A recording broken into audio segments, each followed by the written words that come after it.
J'aimais beaucoup la religion de mes parents, j'aimais beaucoup l'islam. Mais pourquoi j'ai quitté l'islam, on va le découvrir. Bismillahirrahmanirrahim. Alhamdulillahi Rabbil Alamin. Allahumma salli ala Muhammadin wa ali Muhammad. Assalamu alaikum wa rahmatullahi wa barakatuh.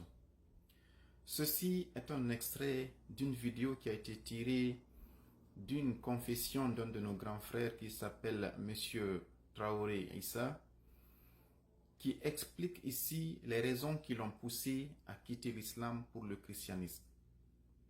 Une vidéo qui a bien sûr beaucoup tourné et qui commence peut-être à s'aimer quelques doutes dans les cœurs de certains musulmans qui ne sont pas bien raffermis dans la connaissance islamique. Et donc, un de nos grands frères que nous respectons beaucoup nous a sollicité de tenter de faire quelques petits éclaircissements sur les sujets qui sont soulevés par le frère M.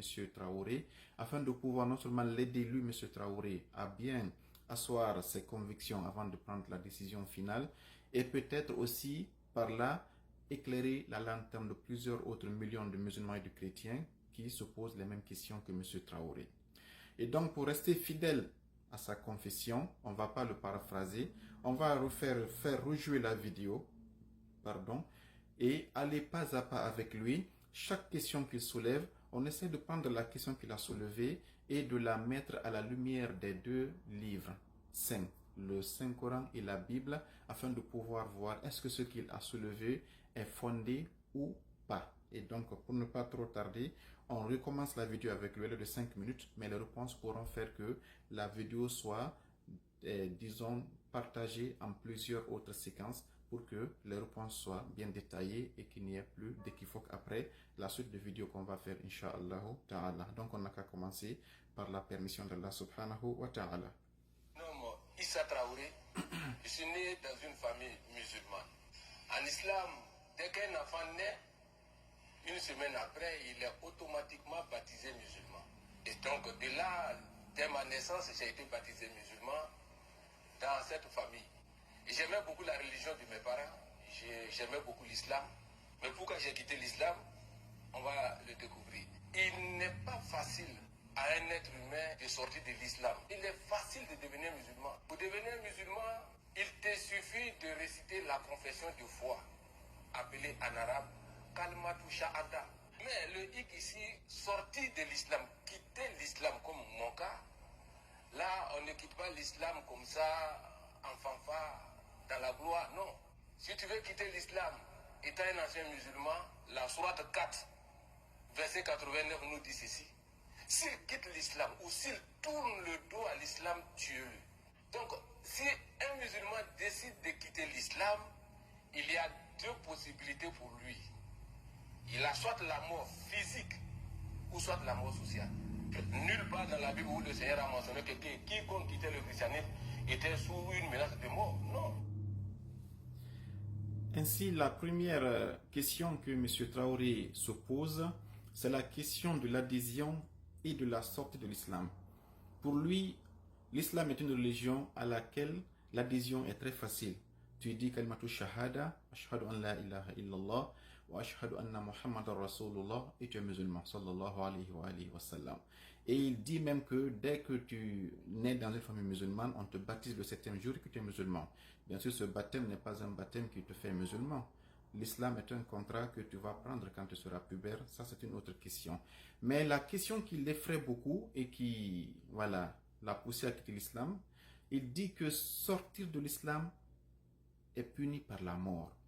Et donc, pour lui, dans la Bible, il n'est mentionné nulle part que quitter le christianisme là est sanctionné par la mort. Donc, pour lui, si tu quittes l'islam, c'est soit on te tue physiquement, soit on te tue socialement. Bien.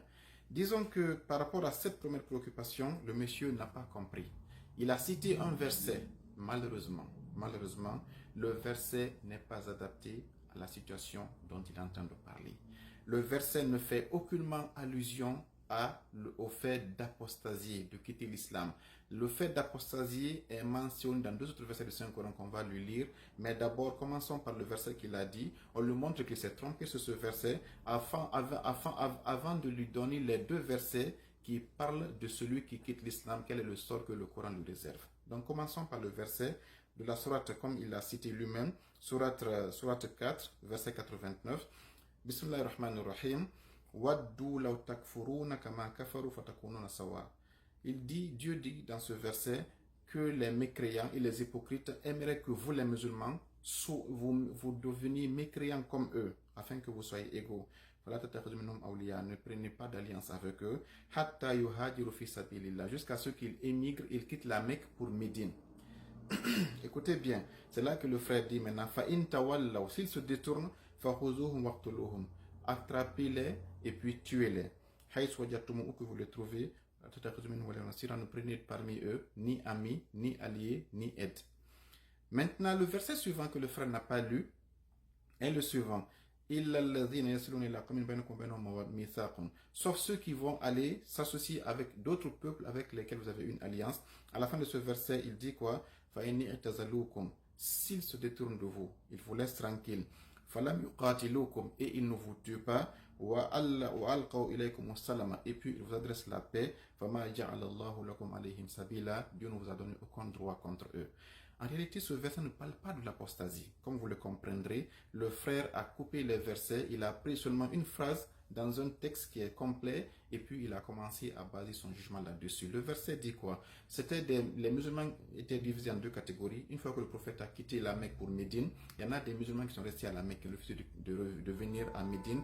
Allah parle de ces musulmans qui ont refusé de quitter Médine. Il dit ces gens qui sont restés à la Mecque, ils se sont alliés aux mécréants de la Mecque et ils vont essayer de fomenter des attaques contre vous. Dans ce cas, s'ils vous attaquent, chassez-les et pourchassez-les et puis tuez-les. C'est la légitime défense. On y reviendra après.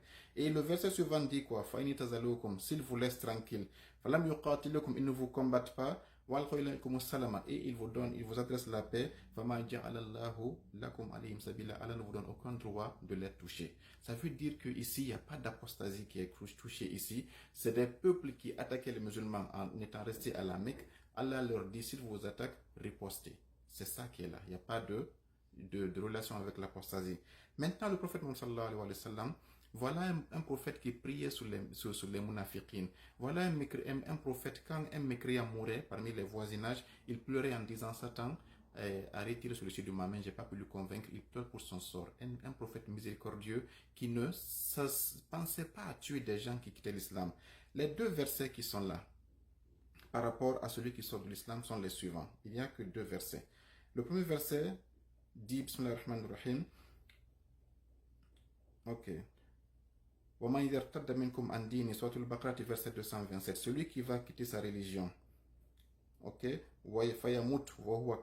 et qui meurt en étant dans la mécréance, ces gens-là, leur sort c'est quoi? Les actions qu'ils ont posées dans l'islam sont effacées, dans ce monde et dans l'au-delà, et puis ils disent sont les gens de l'enfer. Dieu dit, si tu étais musulman et que tu quittes l'islam, ce sont les prières que tu avais faites, les jeûnes, tout ce que tu as fait. Allah dit ton dossier, comme tu as détruit ce que tu avais fait, tout ça c'est effacé, et ça c'est logique. Qui t'en vaudra pour ça? Celui qui démissionne d'un poste, il a perdu les avantages qui étaient liés à ce poste. Ça, c'est le verset Sourate 2, verset 217. Le deuxième verset est le suivant.